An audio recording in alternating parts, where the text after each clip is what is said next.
Ndugu waandishi wa habari na Watanzania, nimewaita leo hapa kuzungumza nanyi kwa niaba ya chama chetu na kupeleka ujumbe wetu kwa Watanzania na msimamo wa chama chetu kuhusu upandaji wa bei ya mafuta na gharama na athari zitakazojitokeza kwenye maisha ya kila Mtanzania. Kwa niaba ya Chama cha Demokrasia na Maendeleo Chadema, ninawatakia heri Watanzania wote kuhitimisha mifungo ya kiimani Ramadhani kwa Waislamu hadi kusherehekea sikukuu ya Eid el-Fitri na Kwaresma kwa Wakristo hadi kusherehekea siku ya Pasaka. Chama chenu mnachokiamini, tunalazimika kuzungumza nanyi mambo muhimu ya nchi yetu, na katika mazungumzo haya mambo muhimu ya kuchukua hatua. Kama chama kikuu cha siasa nchini, tunakusudia pia kuwa na utaratibu wa kila mwezi kuzungumza masuala muhimu kuhusu nchi yetu yanayohusu siasa, uchumi, mahusiano yetu, usalama na maendeleo ya nchi yetu. Kwa hiyo huu ni utaratibu mpya ambao tunauanzisha, ambapo kwa kila mwezi chama chetu kitazungumza na Watanzania mambo yote yanayokuwa yamejitokeza kwa mwezi ambayo yanahusu usalama wa nchi yetu, masuala ya uchumi na masuala ya kisiasa. Watanzania wenzangu, leo ninazungumza nanyi sio kuhusu bei ya mafuta. Ninazungumza nanyi kuhusu maisha ya watu. Ninazungumza nanyi kuhusu nauli za kila siku. Ninazungumza kuhusu unga, mchele, samaki, mboga, maziwa, mayai na bidhaa muhimu mezani kwa mwananchi. Ninazungumza kuhusu mamalishe anayenunua bidhaa asubuhi na kuuza jioni. Ninazungumza kuhusu mfanyakazi anayelazimika kupanda daradara kila siku kwenda na kurudi kazini kwa mshahara ule ule ambao hujapanda. Lakini maisha yakiwa yanapanda bei, ninazungumza kuhusu bodaboda, bajaji, wafanyabiashara wadogo, wakulima, wavuvi, wasafirishaji na familia za kipato cha chini na cha kati. Leo wanabeba mzigo mkubwa zaidi wa uchumi baada ya hiki kinachoitwa upandaji wa bei ya mafuta. Ukweli wa haya yote ni kuwa kupanda kwa bei ya mafuta sio tu habari ya nishati, ni habari ya gharama za kuishi, ni habari ya mfumuko wa bei, ni habari ya uwezo wa mwananchi kuendelea kuishi kwa heshima. Na kwa sababu hiyo, leo tunapaswa kusema ukweli kwa uwazi, kwa takwimu na kwa ujasiri. Watawala batili wa CCM, hata katika ubatili wao, ni lazima waambiwe kwa nguvu ya umma, na umma uwalazimishe kufanya kile kilicho cha haki na ambacho wananchi wanakitaka ili kuwapa ahueni ya maisha. Ndugu wa Tanzania, kwa mujibu wa takwimu za EWURA za mwezi Aprili, bei elekezi ya mafuta zimefikia viwango kama ifuatavyo: petroli shilingi 3,820 mpaka shilingi 4,017. Hii 4,017 nazungumzia Tarime, nazungumzia Kigoma, nazungumzia maeneo mengine ya kanda ya Ziwa. Bei ya diesel imefikia shilingi 3,806 mpaka shilingi 4,003 kwa lita. Na ikumbuke kwamba siku 10 tu zilizopita bei ya diesel ilikuwa shilingi 2,854. Kwa hiyo imepanda kwa zaidi ya shilingi 1,000 kwa lita, na maeneo mengine 1,000 na zaidi.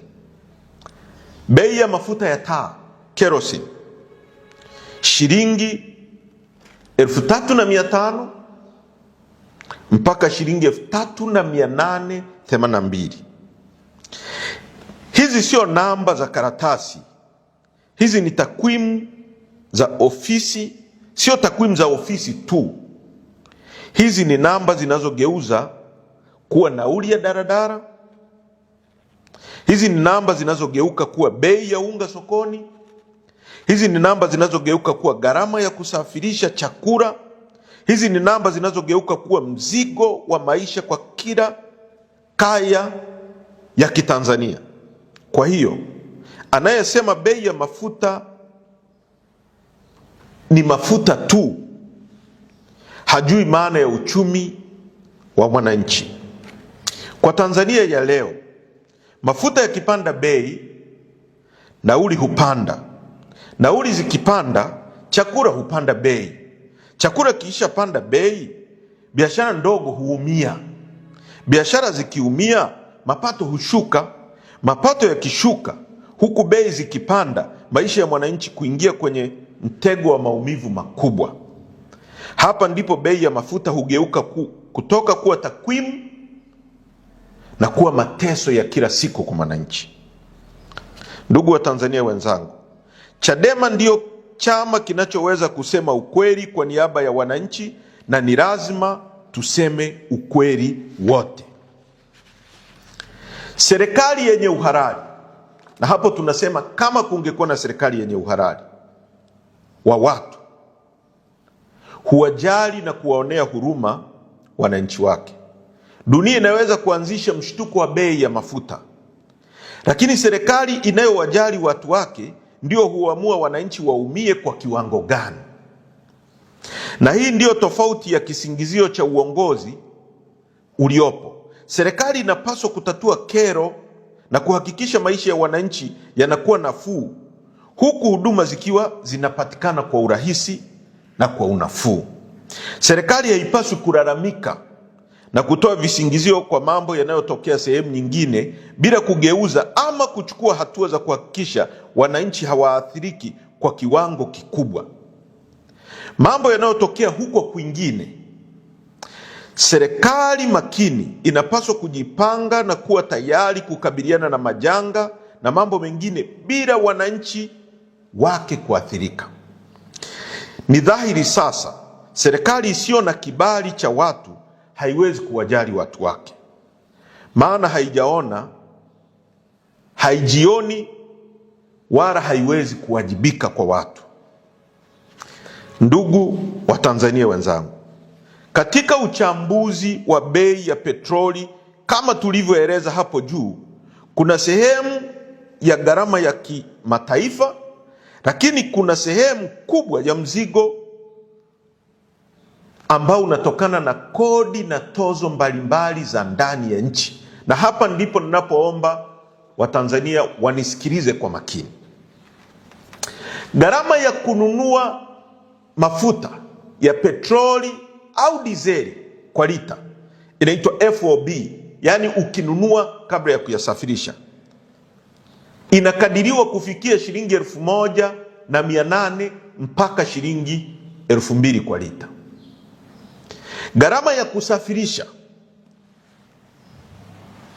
ambayo ni freight and insurance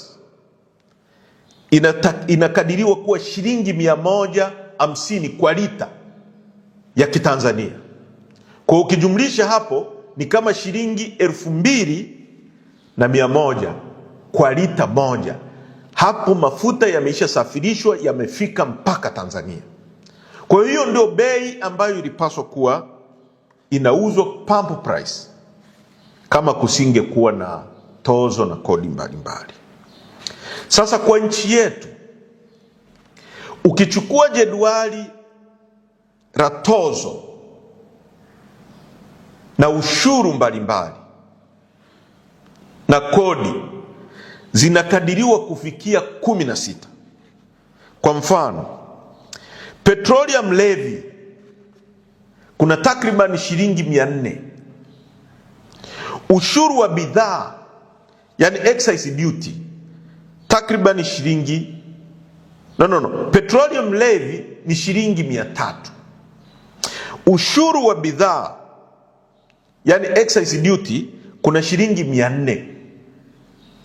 Fuel levy takriban shilingi 500. OMC margin shilingi 300. Retail margin shilingi 170. Hapo kuna kodi zinaitwa demurrage, kuna railway levy na kodi nyingi rukuki ambazo zinawekwa kwenye kila lita moja ya mafuta. Lakini uchambuzi wa kina unaonyesha jambo moja la msingi kabisa. Kila shilingi 100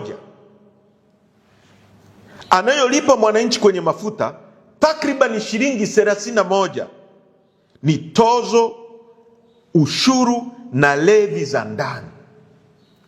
Kwa tukienda kununua mafuta kwenye kituo cha mafuta, tukitoa shilingi 3,800 kwenye kila shilingi 100 uliotoa kwenye hiyo shilingi 3,000, kuna shilingi 31 ambazo ni tozo na kodi mbalimbali. Hiyo ina maana kwamba takribani 31% ya bei ya mwisho ya mafuta ni mzigo wa kodi na tozo ambazo zinachukuliwa na serikali. Na sio hilo tu, uchambuzi pia unaonyesha kuwa sehemu ya gharama zisizo za kodi, yani miundombinu ya ndani ya usambazaji, yani visivyo vya kikodi, ni takribani 4%. Kwa hiyo ukijumlisha ile 31% na 4%, kwa kuna karibia 35% ambazo zinachukuliwa kwenye haya mambo ya logistic, usafiri wa ndani na tozo mbalimbali. Kwa lugha rahisi kabisa, mzigo mkubwa unaoweza kujadiliwa kisera hauko kwenye usafirishaji peke yake au gharama kwenye soko la kimataifa au kupanda kwa gharama za bima na meli. Mzigo mkubwa uko kwenye eneo la kodi na tozo za ndani. Na hapa ndipo mjadala wa kitaifa unapaswa kuwa na watu wazima wa takwimu na uwajibikaji, kwa sababu kama 31% ya bei ya mwisho ni mzigo wa kodi, basi mamlaka haiwezi kujificha nyuma ya hoja ya kwamba tatizo lolote duniani. Hapana. Dunia inaweza kuleta mshituko, lakini ndani ya bei hiyo mamlaka inachangia kwa kiasi kikubwa kupanda kwa bei. Na hapa kuna ukweli mwingine wa muhimu sana wa kisera. Iwapo mamlaka ingepunguza mzigo wa kodi na tozo japo kwa 10% tu, bei ya mwisho ya mafuta ingeweza kushuka kwa takriban shilingi 382 kwa lita. Sasa fikiria maana yake kwa uchumi wa mwananchi. Leo kila mtu, bunge dhalimu lisilokuwa na ridhaa ya wananchi, lililopaswa kusemea wananchi na kuwatetea wananchi kwenye masuala haya, linasingizia vita ya Mashariki ya Kati, vita ya Irani na Marekani na upande mwingine Israeli, kwamba ndio vimesababisha upandaji wa mafuta. Na inasikitisha sana.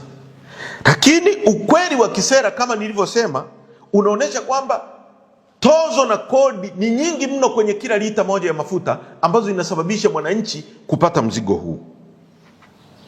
Sasa fikiria maana yake kwa uchumi wa mwananchi. Shilingi 382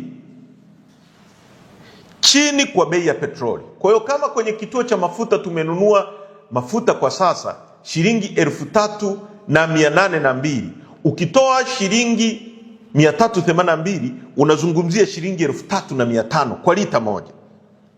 Hutanunua tena 3,800, utanunua 3,500. Hiyo ni kama umeondoa 10% tu. Ukiondoa 20%, ina maana bei ya petroli na diesel itashuka kwa zaidi ya shilingi 700. Kwa hiyo kwenye kituo cha mafuta tutanunua diesel kwa shilingi 3,100 badala ya shilingi 3,800 tunayonunua sasa. Hivyo hivyo kwenye mafuta ya taa, hivyo hivyo kwenye petroli. Hiyo ni ahueni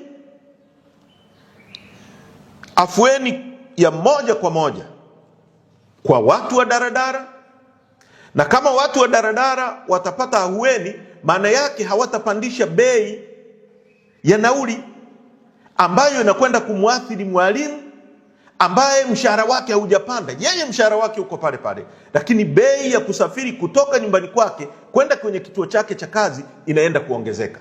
Kwa hiyo ukipunguza hiyo gharama, haitamwathiri mtu wa daradara, na isipomwathiri mtu wa daradara, haitamwathiri mwalimu, haitamwathiri mfanyakazi wa kawaida anayetoka nyumbani kwake kwenda kufanya kazi kwenye hoteli Mbezi Beach. Kwa hiyo maisha yatakuwa ni ahueni kwa huyu mwananchi. Ukipunguza hiyo 10%, utamsaidia mtu wa bodaboda ambaye tunajua hii ni industry kubwa inayoajiri vijana wengi wa Kitanzania ambao wamemaliza vyuo vikuu. Serikali imeshindwa kutengeneza opportunity, fursa zao za kuajiriwa, wamejiajiri kwenye bodaboda. Unapopandisha bei ya mafuta, maana yake huyu mtu wa bodaboda atalazimika kupandisha bei ya nauli, na akipandisha bei ya nauli, pengine atapunguza wateja, watapungua kwenye kusafiri, au wengine wataacha kusafiri, ataathirika. Sana sana bei zimebaki pale pale. Kwa hiyo margin ya profit ya kwake, margin ya faida, ule uwezo wa kupata faida unapungua. Kama alikuwa anapata shilingi 10,000 huyu mtu wa bodaboda kwa siku, sasa atakuwa anapata shilingi 5,000, na hapo hawezi kumpelekea tajiri wake. Na hapo tunazungumza kuhusu bajaji, tunazungumza kuhusu maroli yanayoleta vyakula, kwamba ukipandisha hii bei itapandisha ya maroli. Bidhaa zinapofika sokoni Kariakoo, zinapofika chakula kitakapofika Mabibo, kitakapofika Mwanza, kitakuwa kimepanda bei. Unapunguza hiyo bei, inakwenda kuathiri moja kwa moja usafirishaji wa biashara ndogo ndogo, gharama za kila siku za maisha. Hiyo sio nadharia, hiyo ni masuala ya sera, na masuala ya sera hayo hutambua jambo moja kubwa, kuwa ahueni inawezekana na kupunguza maumivu ya wananchi kunawezekana. Kinachotakiwa sio miujiza, isipokuwa kinachotakiwa ni uamuzi wa kisera, na hapo ndipo mjadala unapobadilika kabisa. Ndugu wa Tanzania, haya yote ninayoeleza yana maana gani? Ukweli ni kuwa yanamaanisha mwananchi halipi tu mafuta, mwananchi halipi tu bei ya soko la dunia, mwananchi halipi tu gharama ya uagizaji wa mafuta, mwananchi pia analipa uzito wa maamuzi ya ndani ya kisera. Kila Mtanzania halipi tu gharama ya mafuta, halipi tu bei ya soko la dunia, halipi tu uagizaji wa mafuta, analipa gharama za sera mbovu za Chama cha Mapinduzi. Anazilipia kwenye kila lita ya mafuta anayonunua, au kwenye kila nauli anayopanda ya daradara. Kwa hiyo serikali au mtu akisimama kusema bei zinapanda duniani, hatuna la kufanya, hapo atakuwa anasema nusu ya ukweli, kwa sababu ukweli kamili ni huo, ndio huo. Dunia imeongeza mshituko, hilo ni la kweli, lakini mamlaka imeamua kiasi gani cha mzigo wa ndani kibaki juu ya mgongo wa mwananchi, na hapo ndipo uwajibikaji wa kisera unapoanzia. Mamlaka ndio inaweza kuamua watu au kuendelea kuwaumiza. Ndugu wa Tanzania, wakati mwingine hoja ya ndani huonekana ya kawaida hadi pale unapoiweka kwenye meza ya ulinganifu wa kikanda, yani nchi majirani, na hapo ndipo data zinapozungumza. Sasa hapa tunataka tuzungumze kuhusu nchi zinazotuzunguka. Wakati Tanzania bei zipo juu kwa kiwango tulichoeleza hapo awali, huku kodi ikiwa 31% kwenye kila lita ya mafuta. Kwa takwimu za kikanda za mwezi Aprili, picha inaonekana hivi: Kenya, bei ya petroli ni shilingi 3,700. sisi ni shilingi 3890. Bei ya diesel Kenya ni shilingi 3680, ambao ni pungufu kwa shilingi 200 kwa Tanzania. Hapo ni Kenya. Mzigo wao wa kodi ni 28%. Uganda, petroli ni shilingi 3600, pungufu shilingi 300 na kitu kwenye lita tunayonunua hapa. Diesel shilingi 3500, pungufu napo karibia shilingi 300 na kitu. Kodi 27%. Sisi kodi 31%. Rwanda, bei ya diesel, bei ya petroli shilingi 3750, kodi 30%. Diesel shilingi 3720, kodi yao 30%. Zambia, bei ya petroli shilingi 3800, diesel shilingi 3777, kodi 30%. Kuna jambo moja la muhimu la kuzungumza hapa. Kwenye nchi zote hizi nilizozitaja, ukiondoa Kenya ambayo ina bandari yake peke yake, nchi ya Rwanda, Uganda, Zambia, zote zinatumia bandari ya Dar es Salaam kusafirisha mafuta yao. Maana yake wanalipa gharama zaidi ya storage, wakija wakiweka kwenye matenki yetu, wanalipa gharama zaidi ya umbali, kwa maana ya maroli yanabeba kutoka hapa kwenda Rwanda. Ukipiga kilomita za kutoka hapa mpaka Tarime ni zaidi ya kilomita za kutoka hapa mpaka Rwanda, ni zaidi ya kilomita kutoka hapa mpaka Zambia Kaprimposhi, ni zaidi ya kilomita kutoka hapa mpaka Uganda Kampala. Hawa hawana bandari, wanapitishia kwetu, lakini bei ya mafuta kwao ni chini kuliko bei ya mafuta Tanzania. Maana yake, maana halisi ya jambo hili kisera ni kuwa bado kuna nafasi ya kufanya ahueni ya kodi, tax relief ya muda, bila kuvunja mantiki ya kiuchumi. Katika hili wa Tanzania ni vyema tuunganishe nguvu ya umma ili kuwa na mjadala huu ambao utahakikisha, utatufikisha kwenye kupunguza maumivu haya ambayo hatuna sababu yoyote ya kuyavumilia. Ndugu wa Tanzania, tunaposema mafuta yamepanda, watu wengine hudhani ni mjadala wa sekta ya nishati tu. Hapana, huu ni mgogoro mpana wa gharama ya maisha, kwa sababu mafuta ni uti wa mgongo wa mzunguko wa bei katika uchumi. Mafuta yanagusa usafiri wa umma, maroli ya kusafirisha chakula kama nilivyosema hapo awali. Mafuta yanagusa kilimo na usafirishaji wa mazao. Mafuta yanagusa uvuvi, kwa sababu boti zote zinazoingia ziwani na baharini zinatumia mafuta. Mashine na generator, biashara ndogo kama vinyozi wanaonyoa kwa kutumia generator. Yanagusa usagaji kwa vijijini ambapo hakuna umeme, watu wanasaga kwa kutumia mafuta. Ujenzi na vifaa vya ujenzi, mafuta yanagusa.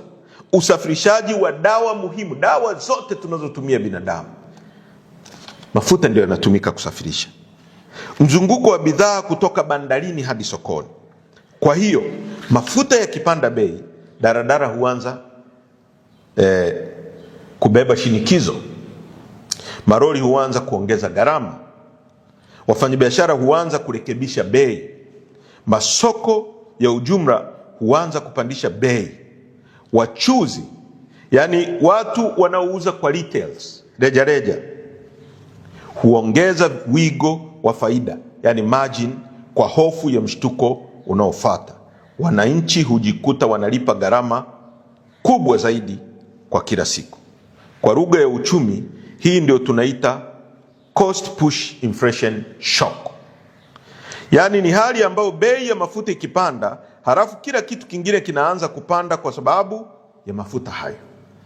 Jambo hili linahitaji kama nchi kuwa waangalifu sana, kwa sababu hata kwenye ripoti, vichwa vya habari vinaweza kuonekana imekaa sawa, wananchi bado wanaweza kuumia. Mwananchi wa kawaida haishi kwa vichwa vya habari vya magazeti. Mwananchi wa kawaida wala majadwali ya takwimu. Mwananchi wa kawaida anaishi kwa hali halisi. Ndugu wa Tanzania, katika kila mgogoro wa kiuchumi kuna swali moja la msingi sana: nani anabeba mzigo? Hilo tumeshalieleza kwa undani zaidi kwamba mwananchi ndio anabeba mzigo. Tutakumbuka Katibu Mkuu wa Wizara ya Nishati anaitwa Bwana Mataragio alitoka na akawaambia Watanzania kwamba bado tuna hifadhi ya mafuta ya kutumia kwa miezi mitatu. Na kama mnavyokumbuka, tangu baada ya vita ya Uganda na Tanzania miaka ya 79, Mwalimu Nyerere alijenga matenki ya kuhifadhia mafuta ya Tipa, baada ya kujifunza kwamba kunaweza kutokea dharura na nchi ikaingia kwenye crisis, kwenye matatizo. Mwalimu akajenga matenki ya kuhifadhia mafuta ya Tipa ambayo yako Kigamboni, na matenki haya yamekuwa yakihifadhi mafuta ya ndani ya nchi na mafuta ambayo yanasafirishwa kwenye nchi ambazo zinatumia bandari yetu. Na ndiyo maana Katibu Mkuu wa Wizara ya Nishati alituambia kwamba kuna mafuta ya miezi mitatu. Sasa kama tuna mafuta ya miezi mitatu ambayo huu mgogoro ulipoanza huko yalikuwa tayari yako ndani ya nchi, inakuwaje hayo mafuta yapande bei ghafla kabla ya ingizo la mafuta mapya ambayo yameingia nchini? Lakini vile vile kuna swala ambalo la makatel, watu ambao wamejimilikisha uchumi wa nchi yetu, wanaonunua mafuta na kuagiza mafuta kutoka nje. Kampuni moja, tuna taarifa ambazo tunaendelea kuzifuatilia kwamba kampuni moja ambayo inaubia na watu wakubwa walioko serikalini ndio ilipewa tenda ya kuagiza mafuta peke yake na TPDC, na yenyewe ndio ina control kwa monopoly bei za mafuta na kusababishia Watanzania matatizo makubwa namna hii. Kwa hiyo hitimisho, Chadema tunasema nini na nini tunachotaka kifanyike kwa haraka? Chadema inaamini kuwa watawala dhalimu wameshindwa kuchukua hatua madhubuti kulinda wananchi dhidi ya hatari za soko la kimataifa na mifumo dhaifu ya ndani inayochangia kupanda kwa bei hizi. Kwa hiyo leo, kwa sauti ya uwazi, kwa sauti ya uadilifu, kwa sauti ya uchumi wa mwananchi, tunasema tunazitaka mamlaka zitekeleze, na Watanzania kwa sauti moja tudai haki hii ya maamuzi ya kupata ahueni kwenye mafuta kwa kutaka yafuatayo yafanyike. Moja, kuondoa kodi na tozo zote takribani 18 kwenye mrorongo wa bei ya lita ya mafuta. Jambo hili liendane sambamba na kuweka wazi mfumo wa utaratibu wa uagizaji wa bei ya mafuta katika hali iliyopo sasa nchini. Kwa tunataka tozo na kodi mbalimbali ambazo zinafikia 18 ziondolewe, serikali ziondoe, hii serikali dhalimu, ili kuwapa wananchi ahueni. 2, mamlaka itangaze mara moja mpango wa ahueni wa bei ya mafuta kwa muda, yani temporary fuel relief window ya siku 60 mpaka 90.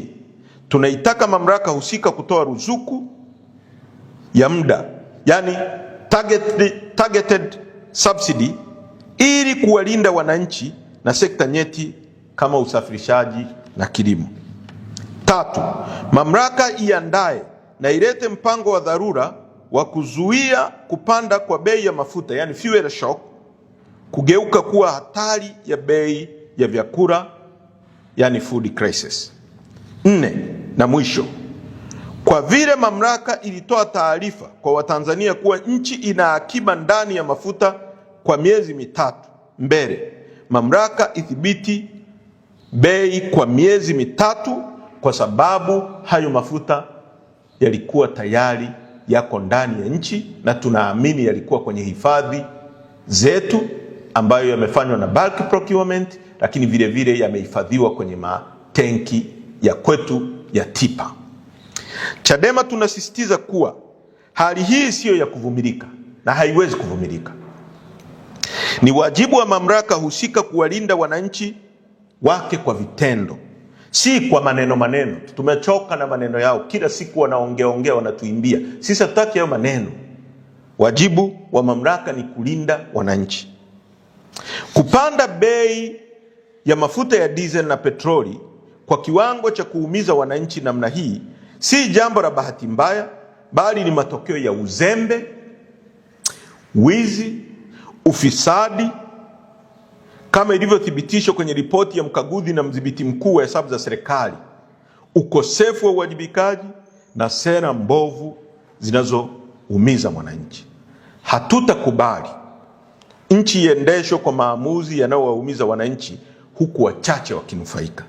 Tunataka haki, tunataka unafuu wa maisha na tunataka vifanyike sasa. Asanteni kwa kunisikiliza.